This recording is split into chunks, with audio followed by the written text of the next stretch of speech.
But I taught my band, because we played all of his songs, and I taught my band how to play what they were playing. Russell Smith always played a kind of a shuffle that was a ska. He hit the ride cymbal on the bass.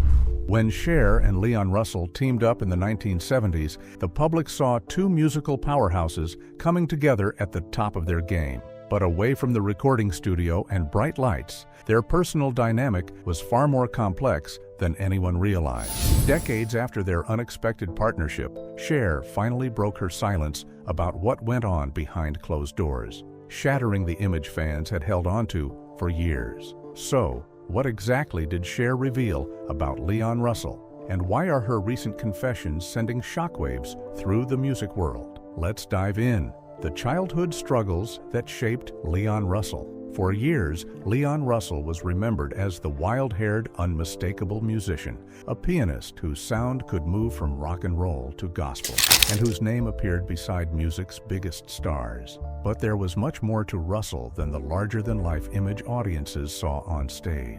His story began long before anyone knew his name or the famous collaborations together, and his early life helps explain the complicated man he would become. That is what makes Cher's later revelations about Russell so intriguing. When she looked back on the people and experiences that shaped her career, Russell was not another famous musician who crossed her path. There was a side of their dynamic audiences never fully saw, and her comments gave fans a reason to look back at Russell's life with fresh eyes. But before we get to what Cher revealed, it is worth going back to the beginning, because Russell's path to becoming one of music's most recognizable figures was anything but ordinary. Leon Russell was born on April 2, 1942, in Lawton, Oklahoma, the younger of two sons born to John Griffith and Hester Evil Bridges. Both of his parents played piano, but his mother first noticed something unusual when Russell was only 4. She heard him picking out the melody of a hymn he had heard at church, and that small moment became the beginning of a musical journey that would eventually take him far beyond Oklahoma. Yet Russell's childhood was not without challenges. He said he had been born with what was then called spastic paralysis, now known as cerebral palsy, after an injury at birth affected his second and third vertebrae. The condition affected the right side of his body, particularly 3 fingers on his right hand, and also caused a limp once mistakenly attributed to polio. But rather than allowing it to define what he could not do, Russell adapted it into his music. His weaker right hand led him to develop a distinctive left-hand dominant piano style. He even created his own approach to classical music, later admitting he had never had the hands needed to play it traditionally. Instead, he invented techniques that allowed him to imitate the style. What might have stopped another young musician became part of what made Russell different, and he was becoming versatile. His parents sent him for piano lessons in Anadarko, Oklahoma, a journey of 38 miles each way. At school, he picked up the alto saxophone and cornet, then later learned the baritone horn. His talent became so obvious that while still in 5th grade, a band director invited him to join the marching band. By high school, music was already becoming the life Russell wanted. At Will Rogers High School in Tulsa, he crossed paths with future musicians and entertainers, including Elvin Bishop, David Gates, and Anita Bryant. At just 15, he made his first record appearance, playing piano on Joe Baby, written by the teenage David Gates. It was only a glimpse of what was coming, because Russell was already moving through the Tulsa music scene with confidence far beyond his age. Then came the nightlife. While still underage, Russell performed in supper clubs, bars, and nightclubs with the Starlighters. He even used the name Leon Russell, taken from a fake identity that helped him enter clubs despite being a high school student. His schedule was brutal.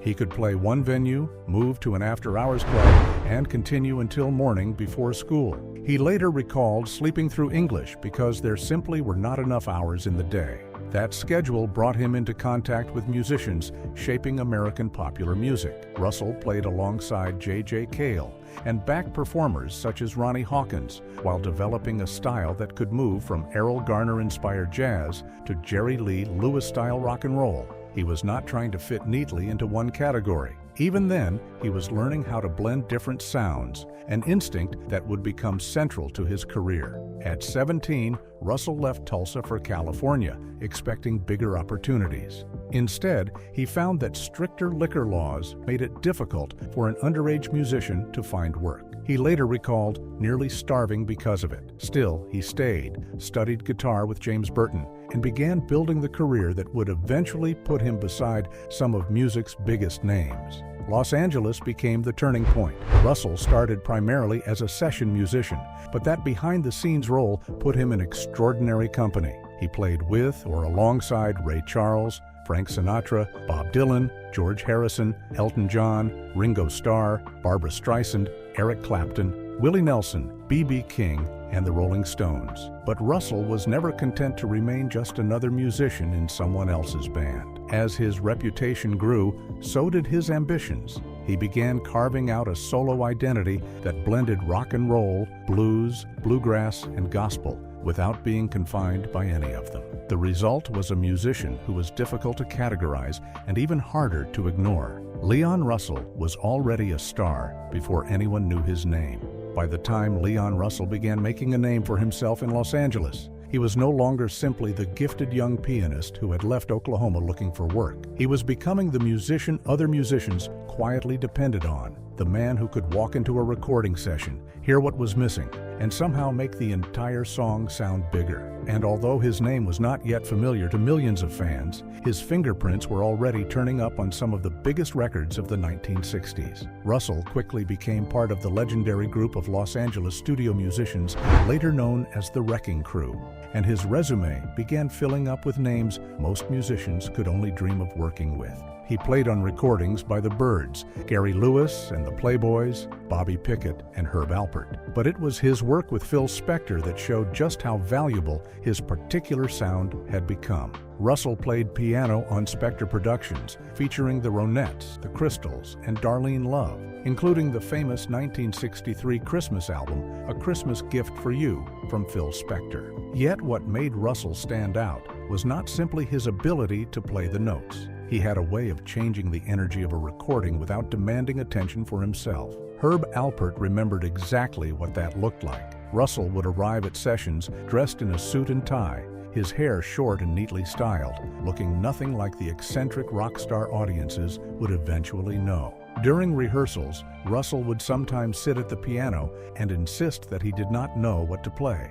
Alpert would simply tell him to wait and see if he felt something. And somehow, Russell always did. That instinct became one of his greatest strengths. He could hear the groove, understand what the song needed, and add something that made the arrangement feel different without overpowering it. Alpert later said Russell had a major effect on his recordings, and that special touch could be heard on Tijuana brass records such as Whipped Cream and A Taste of Honey. But Russell was not content to remain the mysterious pianist sitting behind someone else's hit. He was beginning to discover that he could create hits of his own. In the mid-1960s, he co-wrote 2 songs for Gary Lewis and the Playboys that became major successes, Everybody Loves a Clown and She's Just My Style. The first climbed to number 4 on the Billboard Hot 100, while the second reached number 3. Suddenly, Russell was not only helping other artists sound better, he was helping write the songs that audiences were actually buying. That success opened another door. Producer Snuff Garrett hired Russell, bringing him into a world where his abilities stretched far beyond playing piano. Russell worked as an arranger, producer, and creative developer, helping shape recordings from behind the scenes. He played on major singles, including This Diamond Ring, and his arrangements became increasingly ambitious. But the deeper Russell got into the polished pop world, the more he realized it was not where he wanted to stay. He eventually described the music he was making with Garrett as too fluffy, a word that revealed something important about Russell. He was not interested in simply making records that sounded commercially perfect. He wanted music with weight, personality, and room to breathe. And that desire would eventually push him toward the sound that made him famous. Before that transformation fully arrived, however, Russell was already experimenting everywhere he could. He became an arranger and songwriter for the Shindogs, the house band, on the television show Shindig, working alongside musicians such as Glenn Campbell, Delaney Bramlett, and Billy Preston. He also released his first solo single in 1965, Everybody's Talking About the Young, a folk rock protest song that showed he was beginning to step out from behind the curtain. Then Russell did something that perfectly captured his restless personality. He built his own recording studio inside his Hollywood Hills home. Sky Hill Studios was not some ordinary home setup. Russell turned the house into a working recording environment with soundproofing, extensive wiring, and different rooms used for different instruments. Even the bathroom became an echo chamber. His friend and fellow Tulsa musician J.J. Cale managed the studio, while musicians came and went at all hours. According to Cale, the constant traffic was so intense that neighbors apparently wondered whether the Hells Angels had moved in. Russell and his friends jokingly called the place the home for unwed musicians, but beneath the chaos was something serious. Russell had created a space where musicians could experiment without waiting for a major studio to give them permission. And that independence mattered because Russell was beginning to move towards something much bigger. In 1967, he was hired by Lenny Waronker as an arranger and producer, working on projects for Reprise and Warner Brothers. Among his early assignments was Harper's Bazaar's Feelin' Groovy, where Russell arranged the music and played piano. By now, he was proving that he could shape an entire recording rather than simply contribute a single instrument. Then came the Asylum Choir, a two-man group he formed with Mark Benno in 1968. Russell sang and played guitar, piano, and drums, while Benno handled vocals, guitar, and bass. It was another sign that the musician who had spent years supporting other artists was finally becoming comfortable putting his own voice at the center. And just as his own identity was taking shape, Russell was building something that would become even more important. In 1969, he and producer Denny Cordell founded Shelter Records, creating a home for artists and music that did not necessarily fit neatly into the industry's existing boxes. That same period brought one of Russell's most important collaborations. He joined Delaney and Bonnie and friends as a touring musician, playing guitar and keyboards and crossing paths with George Harrison and other major figures who would become part of his story.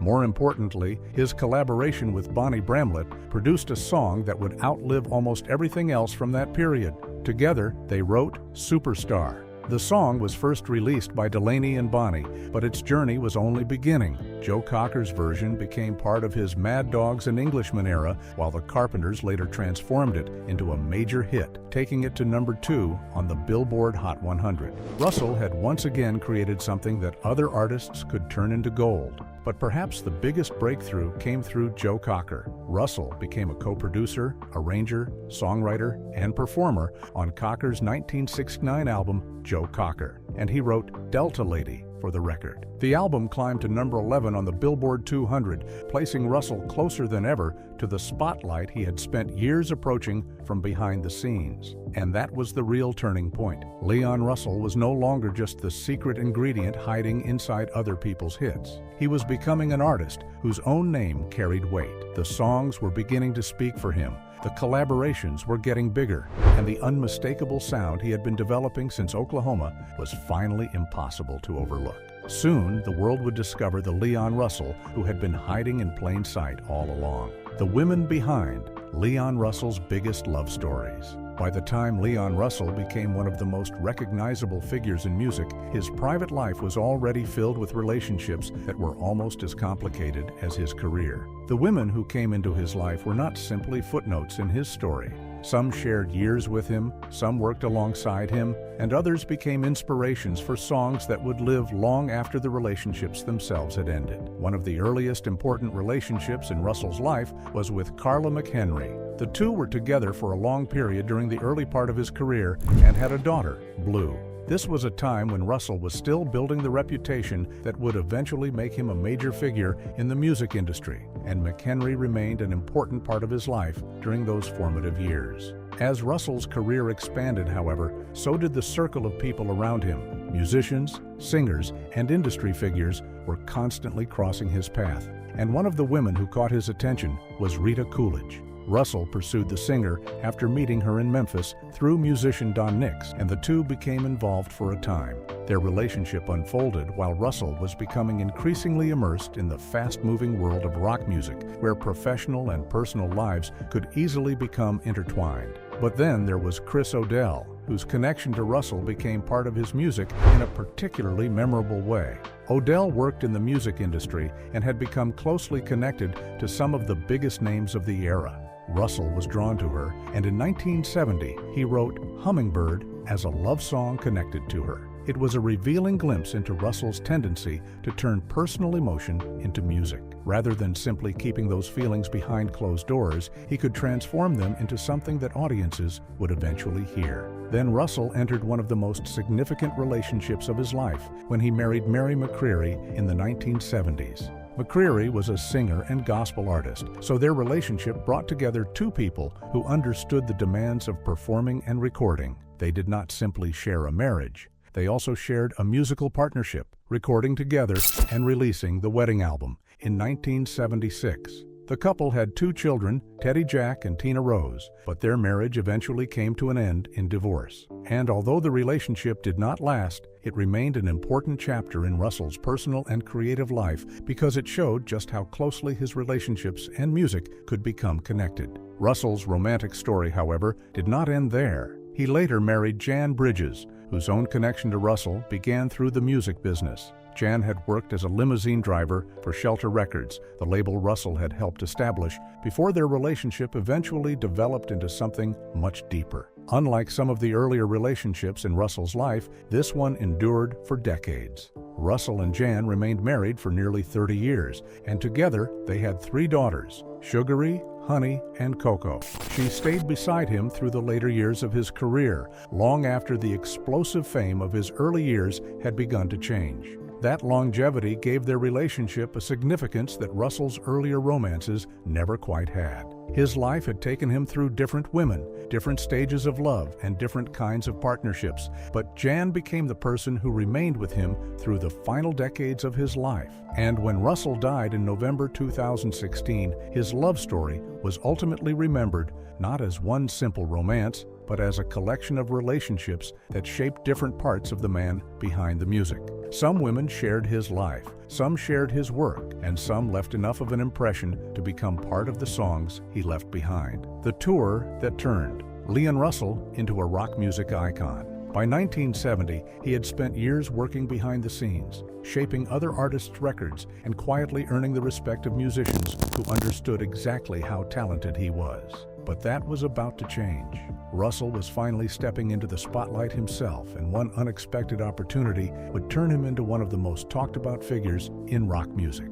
That opportunity came when Joe Cocker needed a band. In March 1970, Cocker hired Russell to put together a concert band for what would become the massive Mad Dogs and Englishmen tour. The situation was chaotic from the beginning. Russell had barely a week to find, audition, hire, and rehearse 10 musicians, along with another 10 singers who would form what became known as the Space Choir. There was almost no time to prepare, yet somehow Russell pulled it together. And he was not simply assembling the musicians. He was about to become the musical force holding the entire production together. Russell recruited many of the players from Delaney and Bonnie Bramlett's band, then took on the role of conductor while also performing on piano and lead guitar. The result was far bigger than an ordinary concert tour. Mad Dogs and Englishmen became a sprawling musical spectacle, packed with musicians and singers whose combined sound was unlike anything audiences had seen. Cocker himself was reportedly in rough shape when the tour began, leaving Russell with even more responsibility.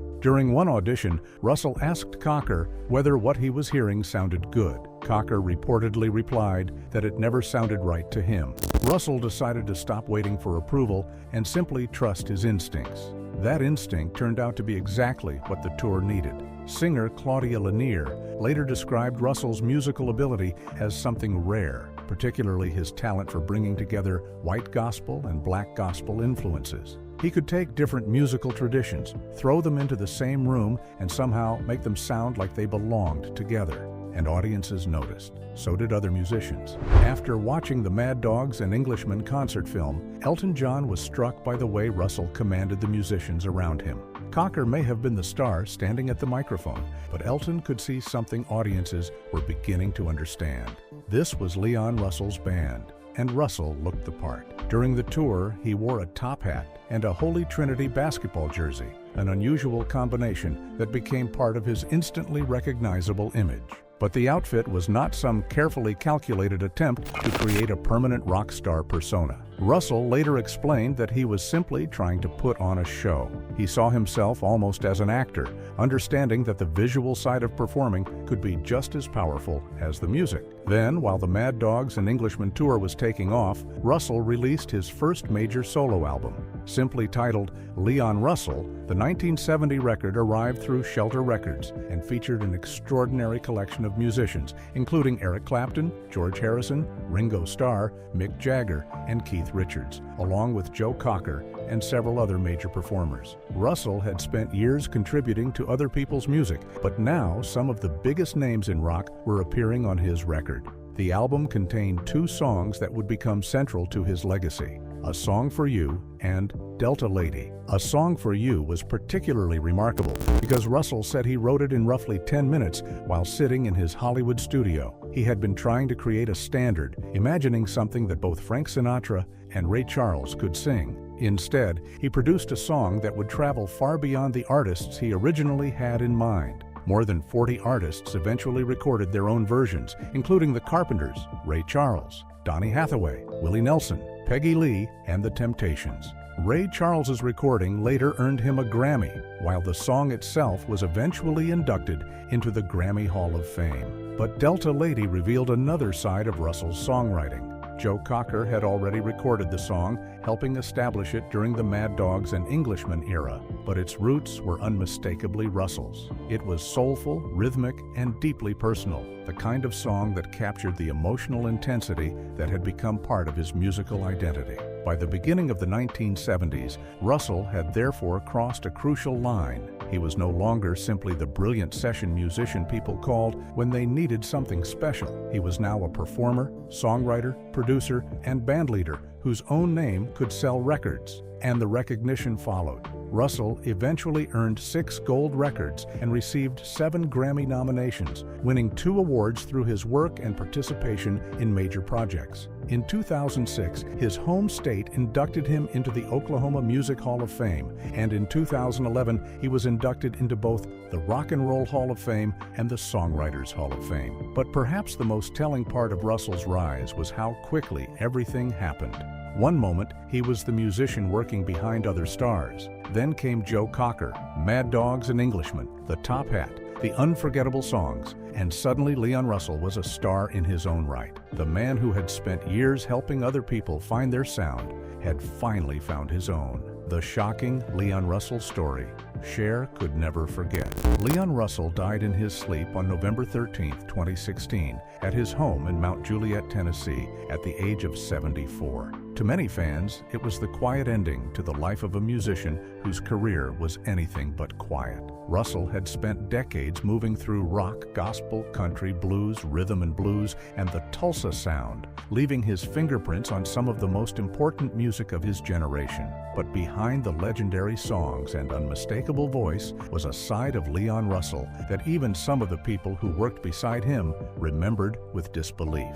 And one story Cher later shared about Russell was so outrageous that it gave fans an entirely different picture of the man behind the piano. Russell's final years had already been marked by serious health problems. In 2010, he underwent surgery for cerebrospinal fluid rhinorrhea and was also treated for heart failure. 6 years later, in July 2016, he suffered a heart attack and underwent bypass surgery. Despite those struggles, his musical legacy remained enormous. Elton John, who had once opened for Russell, openly described him as his biggest influence as a piano player, singer, and songwriter. When Russell died, John remembered him as a mentor and inspiration, making it clear just how deeply Russell had affected his own career. Their friendship had come full circle decades earlier when they reunited for the 2010 album The Union, after first meeting in 1970, when Russell watched John perform his first concerts in the United States. But Russell's influence stretched far beyond Elton John.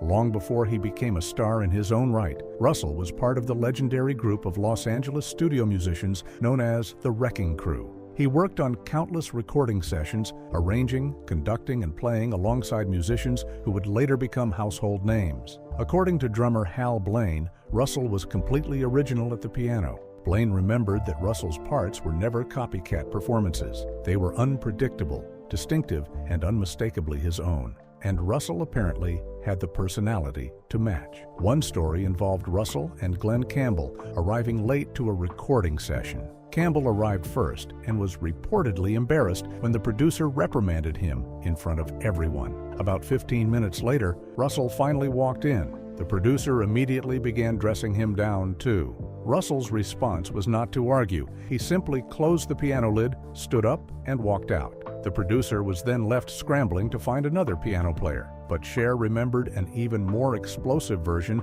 of Russell's rebellious streak. In the 2008 documentary, The Wrecking Crew, she recalled a recording session led by legendary producer Phil Spector. According to Cher, Russell arrived late and drunk, which did not exactly improve the atmosphere in a studio already known for its intense personalities. Spector confronted him and questioned whether Russell had ever heard of the word respect. Russell's response was unforgettable. Instead of backing down, he climbed onto his piano and fired back at Spector with a profanity-laced retort. For fans who knew Russell primarily through his music, the story was shocking. Here was a musician capable of walking away from a session rather than accept a dressing down, and apparently bold enough to challenge one of the most intimidating producers in the recording business. Yet people who knew Russell described another side of him too. Hal Blaine remembered him as quiet and straight-laced when he was with the Wrecking Crew. Before they became major figures in the recording industry, Blaine, Russell, and Campbell also played gigs at places such as the Palomino Club, where fights could break out and performers sometimes had beer bottles thrown at them. Russell, meanwhile, was developing the unusual musical identity that would eventually make him famous. He eventually left the studio world behind and stepped into the spotlight himself. That transition changed everything. Russell became known not simply as a session musician, but as a performer with a style that refused to fit neatly into one category. Rock and roll, country, gospel, blues, folk, Southern rock, and the Tulsa sound all found their way into his music. His eccentric appearance, powerful voice, and flamboyant piano playing helped create the persona that earned him the nickname Master of Space and Time. Even Black Francis of the Pixies later credited Russell with influencing his vocal style, describing the way Russell used his Southern accent with an exaggerated, loose, and highly distinctive delivery. By the time Russell died in 2016, his influence had reached generations of musicians. His funeral was held on November 18th at Victory Baptist Church in Mount Juliet, while a public memorial followed 2 days later at the Mabee Center at Oral Roberts University in Tulsa. He was eventually laid to rest at Memorial Park Cemetery in Tulsa. Yet perhaps the most fascinating part of Russell's story is that the legend was not created only by his records. It was also built by the people who witnessed him when the microphones were off and the cameras were gone. Cher's story captured that perfectly. It revealed a musician who could be unpredictable, stubborn, and completely unwilling to be intimidated, even in a room with someone as powerful as Phil Spector. And that may be why Leon Russell remains so fascinating decades